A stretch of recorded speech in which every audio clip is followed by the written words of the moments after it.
अस्सलाम वालेकुम जी, कैसे हैं? भाई का कमेंट है कि मेरे पास पुर्तगाल का टेम्परेरी रेजिडेंस कार्ड है और प्लस मैंने स्पेन में 2 साल की पदरून करवाई हुई है, 2 साल पूरे हो गया, मैंने पेपर जमा करवाने हैं, तो मेरे लिए कोई प्रॉब्लम तो नहीं होगी? मेरे पासपोर्ट पे इन आउट की स्टैम्प्स लगी हुई हैं।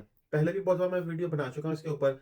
फाइनल एक वीडियो आपको ये बता रहा हूँ कि पासपोर्ट के ऊपर जितनी भी स्टैम्प्स होंगी, आपके 5 साल पहले तक, आज आप पेपर जमा करवा रहे हैं और पेपर जमा करवाने के 5 साल पहले तक जितनी पासपोर्ट हैं स्टैम्प के ऊपर, सब कंट्री का पुलिस कलेक्टर सर्टिफिकेट आपने जमा करवाना है। और अगर आप 2 साल के अंदर कोई स्टैंप आपकी नहीं लगी है यूरोपीय यूनियन के बाहर, नॉर्मली आप स्पेन भी नहीं छोड़ सकते, लेकिन स्पेन से बाहर आप फ्रांस जाते हैं, इटली जाते हैं, पुर्तगाल जाते हैं, उसकी स्टैंप नहीं लगती तो पता नहीं चलेगा। और ना ही वो जो नया सिस्टम आया EES entry exit system Schengen area का उसमें आएगा। लेकिन जब आप यूरोपियन बॉर्डर छोड़ेंगे, आप पाकिस्तान आते जाते रहे हैं, पाकिस्तान की इन आउट की स्टैंप तो मस्त लग रही होगी, और वो जो स्टैंप है वो फिर आपके पेपर डायरेक्ट रिजेक्ट होंगे। कोई रिकीरी दो फालता कुछ भी नहीं आएगा, डायरेक्ट रिजेक्ट हो जाएंगे, क्योंकि वो ये कहेंगे कि आपके 2 साल पूरे नहीं है। अब इसकी ऑप्शंस क्या है, इसमें हल क्या है? पहली बात तो ये इलीगल है। दूसरी बात कि आपने 2 साल जो स्पेन में रहना होता है, आप स्पेन का बॉर्डर क्रॉस नहीं कर सकते। आपने शो करना है कि मैं कॉन्स्टेंटली वहाँ पे रह रहा हूँ। अब कॉन्स्टेंटली वहाँ पे रहने में पासपोर्ट सबसे पहली चीज़, पदरून तो है ही, लेकिन पासपोर्ट की सारी कॉपी स्कैन होकर साथ लगती है। पहले क्या होता था कि पेपर आप खुद जाके जाते थे, फिजिकल फोटोकॉपी लेके और ओरिजिनल पासपोर्ट लेके वो जमा कर लेते थे फोटोकॉपीज़, और उसके ऊपर स्टैंप लगा देते थे कि हमने ओरिजिनल देख ली है। अब आपके जो पेपर्स हैं वो वकील के ज़रिए जमा होते हैं, वो ऑनलाइन जमा होते हैं, आप सिर्फ स्कैन कॉपीज़ भेजते हैं।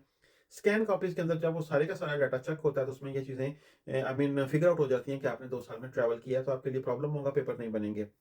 अगर तो आप पुलिस की लास्ट रिपोर्ट लेने जाएँ, और आजकल बहुत से केसेस आ रहे हैं, पहले कभी नहीं हुआ कि मैं थाने में जाता हूँ, मैं जाके कहता हूँ जी मेरा पासपोर्ट गुम हो गया है, क्योंकि आपने जब नया पासपोर्ट बनवाने जाना है, एम्बेसी से तो उन्होंने लास्ट रिपोर्ट माँगनी है। तो वो आपको थाने में फिंगर आपके ले लेते हैं कि आप इलीगल हैं, आपका तो रिकॉर्ड ही नहीं है हमारे पास, इधर आओ हाँ ज़रा।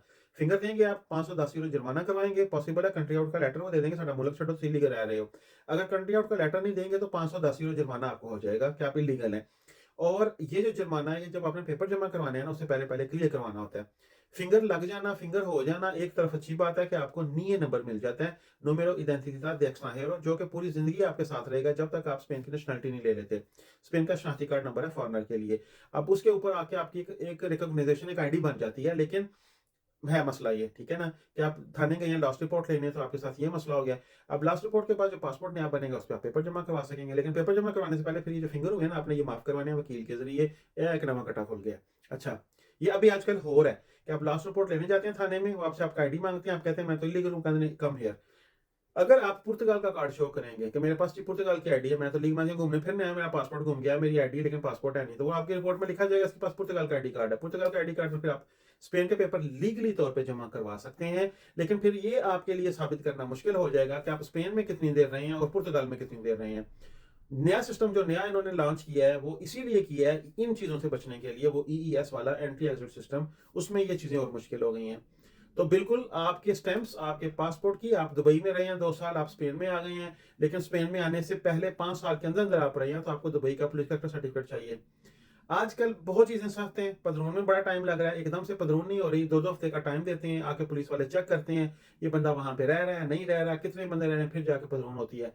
काम वो करें जो आपके लिए फ़ायदेमंद हो। अगर आपको रिस्क नज़र आ रहा है, तो इंसान एक दिमाग रखने वाला, अक्ल रखने वाला बंदा ही रिस्क के बारे में सोचता है कि मैं यहाँ पे क्या रिस्क ले रहा हूँ। आपके पास पुर्तगाल का टीआरसी है, तो मैं कहूँगा कि आप उसको कंटिन्यू रखें, स्पेन वाले पंगे में ना पड़ें, क्योंकि ये आपके लिए प्रॉब्लम वाला पंगा साबित हो सकता है। सोच समझ के स्टेप लें, ज़्यादा वहम करने की ज़रूरत नहीं है, लेकिन जो रियलिटी है वो रियलिटी है, और रियलिटी को जानते हुए, जानबूझ के फिर बैल मुझे मार वाली कंडीशन में पड़ना, वो फिर आपकी बेवकूफ़ी है। लेकिन चीज़ें पहले की निस्बत अभी ज़्यादा स्ट्रिक्ट हुई हैं। लास्ट रिपोर्ट नहीं मिलेगी, पासपोर्ट डैमेज करके एम्बेसी में लेके जाएँगे, तो जो नया पासपोर्ट है उसके ऊपर पॉसिबल है डैमेज शो हुआ हो, और जब आप पेपर जमा करवाएँ, तो वो आजकल माँग रहे हैं कि अपनी ट्रैवल हिस्ट्री लेके आएँ भई।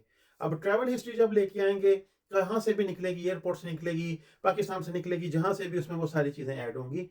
तो सोच समझ के जो भी स्टेप लें। अगर किसी कंट्री के पेपर हैं, जिसके हैं वहीं पे रहें। उन्हीं डॉक्यूमेंट्स को फॉलो करें जब तक परमानेंट कार्ड नहीं आ जाता। परमानेंट कार्ड आ जाए तो फिर यूरोप के किसी भी कंट्री में वर्क कॉन्ट्रैक्ट के साथ आप मूव हो सकते हैं। दुआ में याद रखिएगा। मिलूँगा किसी अगले कमेंट के साथ। Take care. अल्लाह हाफ़िज़।